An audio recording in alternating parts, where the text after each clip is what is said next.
Good morning, students. Let us continue chapter number 3 of history, Nazism and the rise of Hitler. In our previous lecture, we have started with section number 4, the youth in Nazi Germany. And today we'll be continuing with that section only, 4.1, the Nazi cult of motherhood. Cult means culture.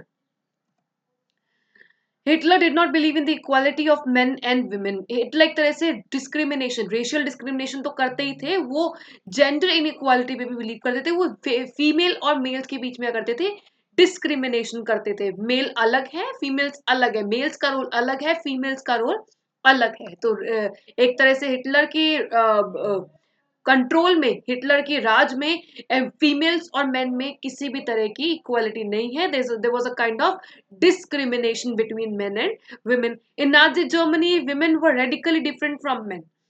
Nazi Germany में जो women थी पूरी तरह से radically they were totally different from main, कि उनका role अलग है, विमेन का रोल अलग है, मेन की रिस्पॉन्सिबिलिटीज अलग है, विमेन की रिस्पॉन्सिबिलिटीज अलग है। तो वही चीज अपन पढ़ते हैं। Hitler always thought that the idea of general equality came from democracy and it would destroy the society. Adolf Hitler का मानना था कि देखो हम तो डिक्टेटरशिप में रह रहे हैं, एडोल्फ हिटलर डिक्टेटर है, तो वो तो ऑब्वियसली डेमोक्रेसी का तो कोई भी आइडिया नहीं अपनाएंगे। उनको लगता था कि डेमोक्रेसी, ये जो इक्वालिटी है मेन और विमेन के बीच में, जो जेंडर इक्वालिटी का जो कंसेप्ट है, डेमोक्रेसी से आया है, और हम तो डिक्टेटरशिप में रह रहे हैं, हम कैसे डेमोक्रेसी का कोई भी आइडिया अपना लें। तो बस एडोल्फ हिटलर को मानना था कि डेमोक्रेसी से आए वाला आइडिया और हम इसको डिक्टेटरशिप में बिल्कुल भी इम्पोज नहीं करने वाले। इसके अलावा ये हमारी कंट्री की यूनिटी ब्रेक करेगा। इसीलिए मतलब वो तो अपनी स्यूडो साइंटिफिक थ्योरी स्टार्टिंग से लगाते हुए आए थे, तो अब भी उन्होंने स्यूडो साइंटिफिक थ्योरी लगवा दी। ठीक है, तो उनको लगता था कि मेल और फीमेल में इक्वालिटी नहीं होनी चाहिए, क्योंकि डेमोक्रेसी से आए वाला कंसेप्ट और हम डिक्टेटरशिप में रह रहे हैं, हम कैसे उनके बीच में ले आए equality. It would destroy the society. Okay, he believe that main and women have different responsibilities. Main का रिस्पॉन्सिबिलिटी अलग है, वुमेन की रिस्पॉन्सिबिलिटी अलग है। मेन का रोल क्या है, मेन को बनना एग्रेसिव, स्ट्रॉन्ग, मस्कुलिन, जिससे कि वो आर्मी ज्वाइन कर सके, वो स्ट्रॉन्ग बन सके, नाजी ऑर्गेनाइजेशन ज्वाइन कर सके। वहीं पे विमेन की रिस्पॉन्सिबिलिटी क्या थी, to rear pure blooded Aryan children, मतलब क्या करें, पैदा करें, अच्छी मदर्स बने और पैदा करें, रेज करें, ब्रॉटअप करें, किसको, प्योर आर्यन चिल्ड्रन को। तो विमेन की रिस्पॉन्सिबिलिटी सिर्फ यहीं तक कन्फाइंड थी कि आप बच्चों को पैदा कीजिए, आप उनका पालन पोषण कीजिए और आप उनको नाजी आइडियोलॉजी बताइए। या एक कंडीशन जो है आपके सामने वो ये है कि आप ज्यूज या किसी भी अनडिजायरेबल के साथ रिलेशन मेंटेन नहीं कर सकते, आपको प्योरिटी मेंटेन करनी पड़ेगी, और वो प्योरिटी के लिए आप रिलेशन नहीं बना सकते, ना ही आप उनसे शादी कर सकते। आपको शादी करनी है नॉर्डिक जर्मन आर्यन से करिए, उन्हीं से शादी करके डिजायरेबल बच्चों को पैदा कीजिए। अगर आपने अनडिजायरेबल बच्चों को पैदा करा है तो आपको मिलेगी punishment. They had to look after the home and teach children about Nazi ideology. तो यही विमेन का क्या था, रोल था, रिस्पॉन्सिबिलिटी थी। Hitler's ideology for women. Adolf Hitler जब चांसलर बने थे 1933 में, एडोल्फ हिटलर ने कहा था, in my state the mother is the most important citizen. मेरी मेरी कंट्री में सबसे इंपॉर्टेंट सिटीजन कौन है, मदर। क्यों, क्योंकि एडोल्फ हिटलर का मानना था कि नॉर्डिक जर्मन आर्यंस को क्या होना चाहिए, और ज्यादा उनका नंबर मल्टीप्लाई होना चाहिए, उनकी पॉपुलेशन बढ़नी चाहिए। और पॉपुलेशन बढ़ाने के लिए कौन रिस्पॉन्सिबल है, कौन पॉपुलेशन बढ़ा सकती है, ऑब्वियसली मदर्स बढ़ाएंगी। मशीनें तो नहीं बढ़ा सकती ना, पॉपुलेशन घटा सकती हैं पर बढ़ा तो नहीं सकती। बस तो फिर इसलिए मदर्स को वो कहते हैं सबसे इंपॉर्टेंट सिटीजन मदर्स है, क्योंकि वही नॉर्डिक जर्मन आर्यंस को पैदा करेंगी और हमारी पॉपुलेशन बढ़ेगी, एक रेशियल यूटोपियन सोसाइटी बन पाएगी।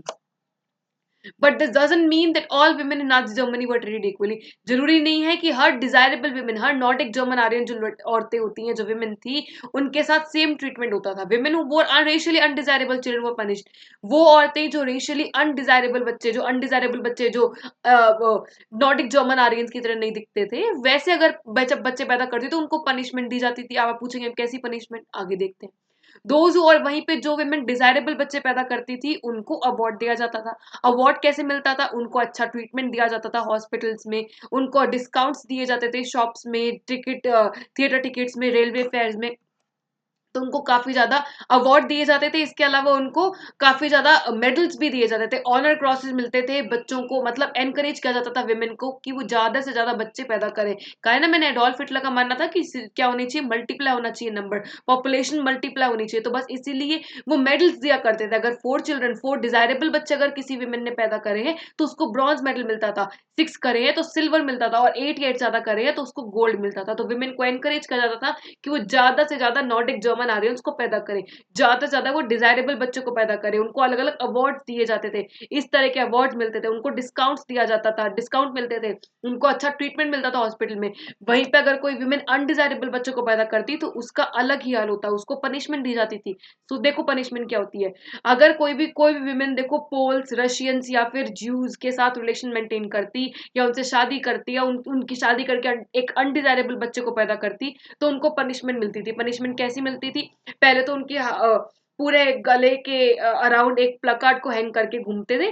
क्या लिखा होता था उसमें, I have sullied the honour of nation, मैंने डिस्ट्रॉय कर दिया, बिल्कुल खत्म कर दिया अपनी अपनी कंट्री का नेशन में, मतलब अपनी कंट्री का ऑनर मैंने खत्म कर दिया, अपनी कंट्री की डिग्निटी मैंने खराब कर दी, मैंने एक धब्बा हूं अपनी कंट्री के लिए। तो इस तरह से एक प्लकार्ड को हैंग करके उनको घूमना पड़ता था, उनके हेड्स जो थे वो शेव हो जाते थे पूरे, उनको गंजा कर दिया जाता था, उनके फेस को ब्लैकन कर दिया जाता था और ऐसे करके पूरे टाउन में इनको घुमाया जाता। तो इस तरह से जो विमेन अगर अनडिजायरेबल से रिलेशन मेंटेन करती थी, अनडिजायरेबल बच्चा पैदा करती थी, उसको इस तरह की पनिशमेंट मिलती थी। काफियों को जेल में भी भेजा जाता था, उनकी फैमिलीज उनके बच्चों से उनको छीन लिया जाता। तो इस तरह का हाल होता था अगर आपने अनडिजायरेबल बच्चे को पैदा करा है। तो मेन तो यही है कि आप डिजायरेबल बच्चे पैदा करिए। ये सिर्फ नॉर्डिक जर्मन आर्यन विमेन्स की मैं बात कर रही हूँ। जो अनडिजायरेबल विमेन थी वो तो यहाँ स्टैंड भी नहीं करती, उनके लिए तो वो क्यों ही बनना है, उनको तो मार रहा है ना अडॉल्फ हिटलर। तो नाजी कल्ट ऑफ मदरहुड ये सिर्फ डिजायरेबल विमेन की अपन बात कर रहे थे कि कोई डिजायरेबल विमेन अगर डिजायरेबल बच्चा पैदा करती है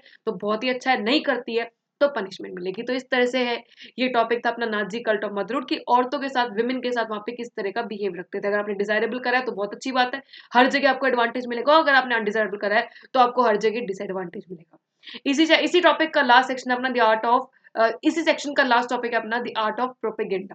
प्रोपेगेंडा का मतलब क्या बता देती हूँ, सिंपल इजी लैंग्वेज में लोगों को अपनी तरफ कन्विंस करना, लोगों की सोच को चेंज करना। अब आप किसी भी तरह से लोगों की सोच को चेंज कर सकते हो, आप एडवर्टीजमेंट के थ्रू चेंज कर सकते हो, आप पिक्चर्स के थ्रू कर सकते हो, फिल्म्स के थ्रू कर सकते हो, लीफलेट्स के थ्रू कर सकते हो, आप किसी भी वे से लोगों की सोच को चेंज कर सकते हो। तो इसी को अपन बोलेंगे प्रोपेगेंडा। ठीक है, अब एडोल्फ हिटलर जो थे वो मीडिया और लैंग्वेज को बहुत अच्छे से यूज में करना जानते थे, उनको पता था कि लैंग्वेज को कैसे यूज में लिया जाता है। हमको पता है उन्होंने कितने सारे अनडिजायरेबल्स को मारा है, आप सब जानते हैं ये। बट एडोल्फ हिटलर ने कभी भी अपनी कम्युनिकेशन में किल और मर्डर का वर्ड का यूज नहीं लिया कि हम इनको किल कर रहे हैं, हम इनका मर्डर कर रहे हैं, हम इनको किल। वो चाहते थे कि अपने हमारी एक इमेज बनी रहे, बाकी कंट्रीज को पता ना चले कि हम रियलिटी में कर क्या रहे हैं। तो किल और मर्डर वर्ड की बजाय वो अलग वर्ड्स को यूज में लेते थे, लोगों को जिससे एक डिसेप्टिव वर्ड्स, हम कहें डिसेप्टिव वर्ड यूज में लेते थे, जिससे लोग जो है ना धोखा खा जाए, लोगों को पता ना चले कि रियलिटी में हो क्या रहा है। जैसे ये देखो, words use and actual meaning, mass killing, जब वो वैसे किसी की भी मास किलिंग, जिप्सीज ले लो या रशियंस ले लो, इनकी जब मास किलिंग करते तो कहते थे हम स्पेशल ट्रीटमेंट करवाने जा रहे हैं। अब आप खुद सोचो, मैं एक जगह ऐसा वर्ड लूंगी कि मैं इनको मारने जा रही हूँ, और मैं दूसरी जगह ऐसा वर्ड लूंगी कि मैं इनका स्पेशल ट्रीटमेंट करवाने जा रही हूँ, आप लोग धोखा खा जाएंगे। और यही चीज एडोल्फ हिटलर करते थे, लैंग्वेज का यूज करना उनको बहुत अच्छे से आता था। मास किलिंग बोलते थे किसको, स्पेशल ट्रीटमेंट को।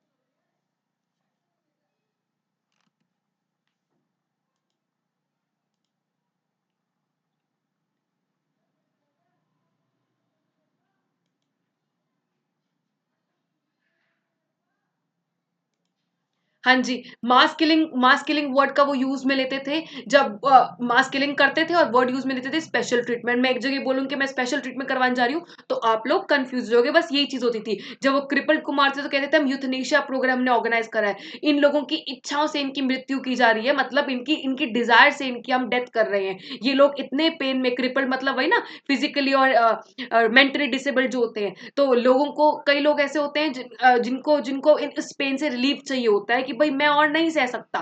ठीक है, तो इसलिए वो यूथनेशिया प्रोग्राम के अंडर वो अपने खुद की डेथ वहां पे हो जाती है उनकी खुद की परमिशन से। बट एडोल्फ हिटलर जब क्रिपल्ड को मारते थे उनकी बिना उनकी परमिशन से बोलते थे हम यूथनेशिया प्रोग्राम करें, इससे लोगों को समझना है कि रियलिटी में कर क्या रहे हैं। जानता तो सिर्फ नाजी पार्टी और एडोल्फ हिटलर ही था। मास किलिंग ऑफ ज्यूज, जब ज्यूज को मारते थे कहते हैं हम फाइनल सॉल्यूशन कर रहे हैं। भाई ज्यूज को एक तरफ मार रहे हो और तुम बोल रहे हो फाइनल सॉल्यूशन, किसी को क्या पता चलेगा कि रियलिटी में कर क्या रहे हो। वहीं पे जब गैस चैम्बर्स में ले जाया जाता है तो उसको इवैक्यूएशन बोलते हैं। अपन इवैक्यूएशन क्या बोलते हैं, किसी को कहीं चीज से बाहर निकालना।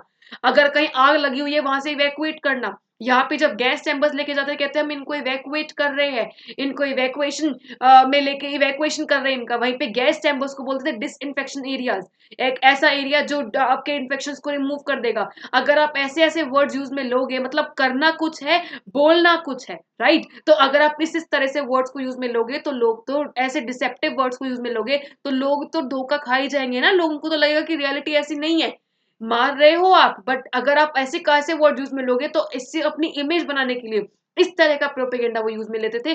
करते गलत काम थे, दिखाते थे कि हम बिल्कुल सही कर रहे हैं। ठीक है, Just a second.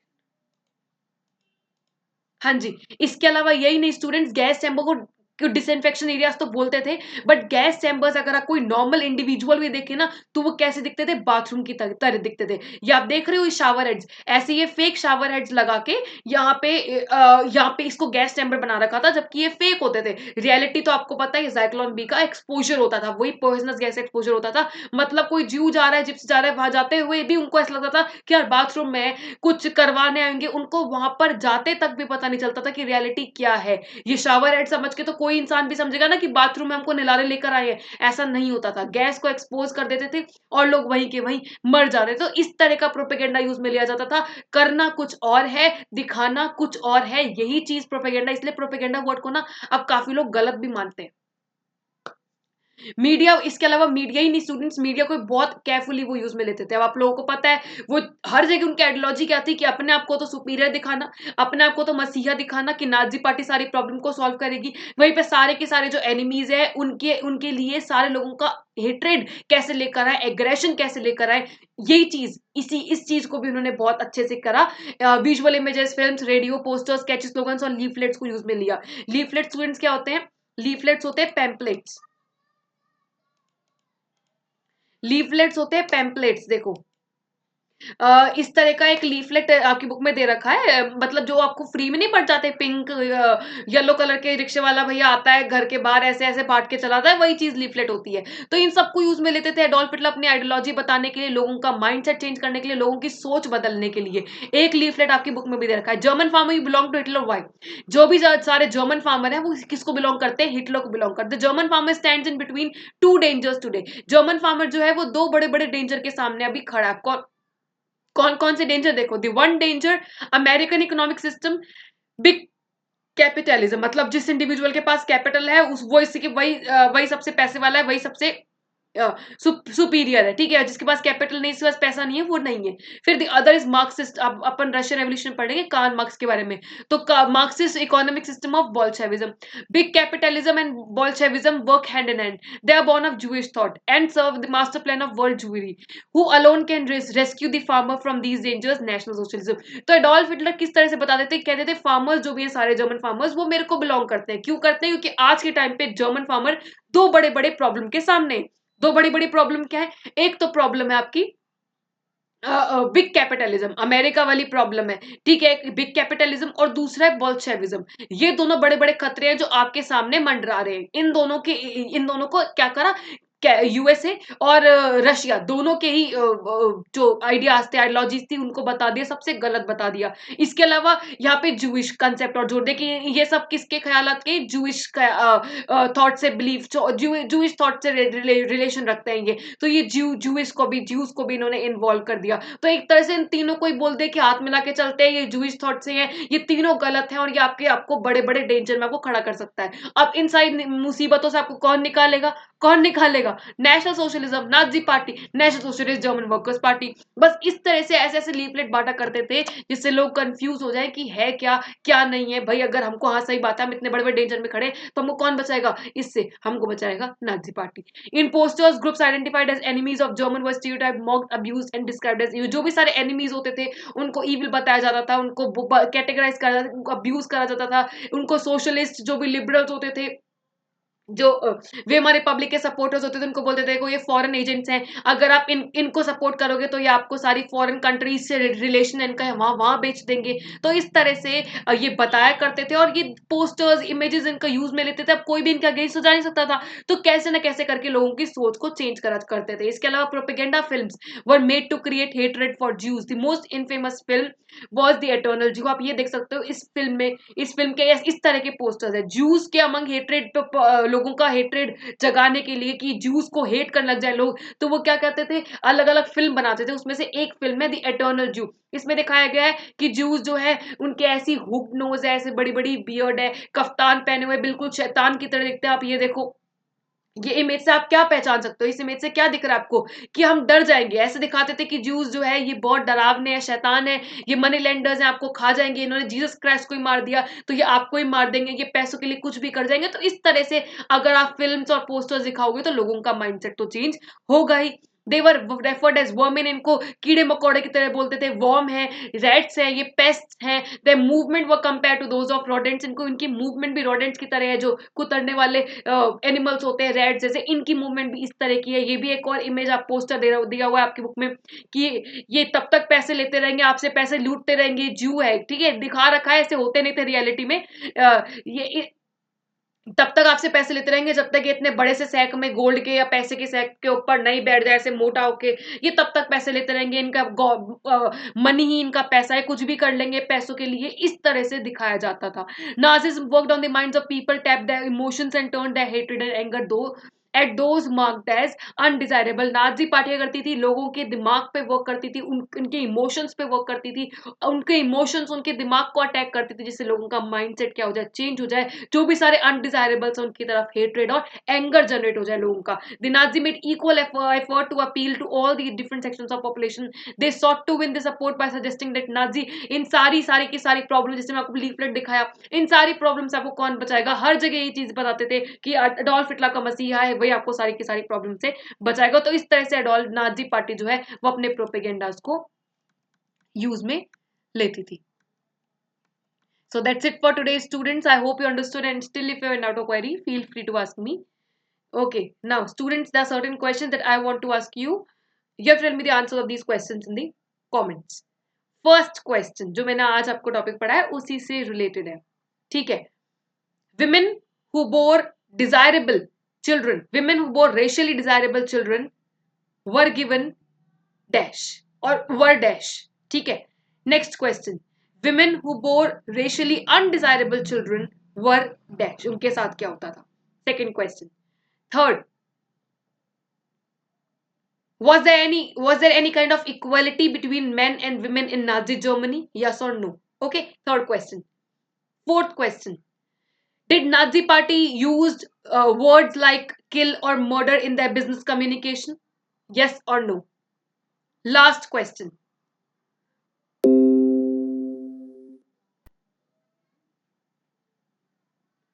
For killing crippled, for killing all those who were physically and mentally disabled, the other name that was given for killing the crippled was. Okay, so these are the 5 questions. You have to tell me the answers of these questions in the comments. That's it for today, students. Thank you and bye bye.